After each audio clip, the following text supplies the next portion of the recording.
राज्याचे माजी ग्रामीण विकास मंत्री रणजित देशमुख यांच्या 80व्या वाढदिवसानिमित्त आरडी फाउंडेशनतर्फे रणजित देशमुख ग्राम विकास पुरस्कार 2026 प्रदान करण्यात येणार आहे। नागपूर जिल्ह्यात पंचायत समिती क्षेत्रात ग्रामीण विकास, शिक्षण, आरोग्य, पर्यावरण, गुन्हेगारीमुक्त ग्रामपंचायत, लोकसहभाग, जलसमृद्धी, उपजीविका, आदर्श ग्रामपंचायत तसंच सामाजिक योगदानाच्या विविध क्षेत्रात उल्लेखनीय कार्य करणाऱ्या संस्था आणि ग्रामपंचायतींचा या पुरस्कारांद्वारे गौरव करण्यात येणार आहे। शुक्रवारी आयोजित या कार्यक्रमाबाबत अनिल देशमुख यांनी पत्रकार परिषदेत माहिती दिली। माननीय रणजित बाबू देशमुख जे माजी मंत्री होते, काँग्रेस कमिटीचे दोनदा अध्यक्ष होते, त्यांचा वाढदिवस 29 मेला आहे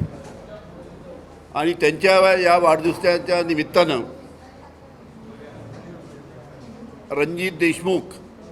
ग्रामविकास पुरस्कार हा त्यांच्या वाढदिवसाच्या निमित्तानं नागपूर जिल्ह्यातील ज्या ग्रामपंचायत आहे किंवा विविध संस्था, शाळा आहे, आरोग्य क्षेत्रामध्ये काम करणाऱ्या ज्या PSC आहे, RH आहे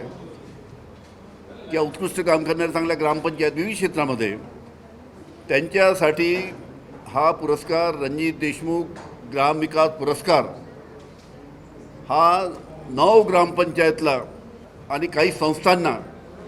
हा देण्यात येणार आहे। 1 लाख रुपये